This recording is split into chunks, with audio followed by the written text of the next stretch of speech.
যে নিৰ্বাচনৰ পূৰ্বে বহুতে কৈছিল কি জুবিন গাৰ্গৰ ন্যায় প্ৰক্ৰিয়াটোই বিজেপিক বহুত পৰিমাণে হেম্পাৰ কৰিব বা প্ৰভাৱ পেলাব কিন্তু একো নহল বিশেষকৈ ক'ব গ'লে কংগ্ৰেছে যি মেনিফেষ্টত লিখিলে যে 100 দিনত জুবিন গাৰ্গক ন্যায় দিব সেইটোহে তেওঁলোকৰ কাৰণে ডাঙৰ বিগ ফেইলিয়াৰ হৈছে কথাটো চাব গ'লে গতিকে এতিয়াও যে কওঁ যে এইবিলাক যে কিবা এটা ডাঙৰ প্ৰভাৱ তেনেকুৱা নহয় কিন্তু মেইন কথা মই আজিও কৈছোঁ যে আমি এতিয়া কি আলোচনা কৰিছোঁ যে গেছ চিলিণ্ডাৰ কলা বজাৰত বিক্ৰী হৈ আছে 3000 টকাত কিনি আছে আমি তেল কিনিবৰ কাৰণে ৰাছিয়াৰ পৰা আনাৰ কাৰণে আমি এতিয়া ট্ৰাম্পৰ পৰা পাৰমিশ্যন ল'ব লাগিব এইবিলাক চৰ্চা হ'ব লাগিছিল আজি সংবাদ মাধ্যমত আমি কৈ আছোঁ কক্ৰচ পাৰ্টিৰ কথা 2 নম্বৰ কথা শেষত যিহেতু সকলোৱে কৈ আছে যে পাকিস্তান বা বাংলাদেশ কিবা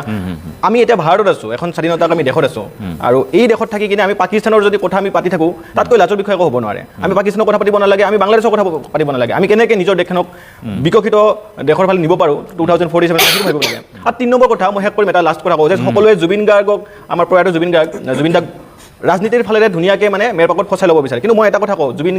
জুবিন গাৰ্গৰ প্ৰথমখন ফিল্ম যিখন আছিলে তেওঁ তুমি মোৰ মাথো মোৰ তাত তেওঁ এটা গীত আছিলে যে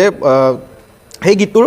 কেইটামান লাইনে মোক মানে খুব বেছি আকৰ্ষিত কৰে তাত তেওঁ গাইছিলে যে ধুমুহা আগচি আমি হ'ম চেনচেশ্যন সঁচাৰে গৈ দিম নিউ জেনেৰেশ্যন নাথাকে কাৰো মনত ফ্ৰাষ্ট্ৰেশ্যন অতীতক ভাঙি আনিম নিউ ৰেভলিউশ্যন গতিকে সকলোৱে জুবিন গাৰ্গৰ এই কথাখিনি ফ'ল' কৰকচোন মিছামিছি তেওঁ সেই বিদেশী আত্মাটোক কষ্ট দিব নালাগে জুবিন গাৰ্গে যি কৈছে এইখিনি ফ'ল' কৰক আৰু নতুন ৰেভলিউশ্যন অনাৰ কাৰণে কোনো কক্ৰচ পাৰ্টিৰ দৰকাৰ নাই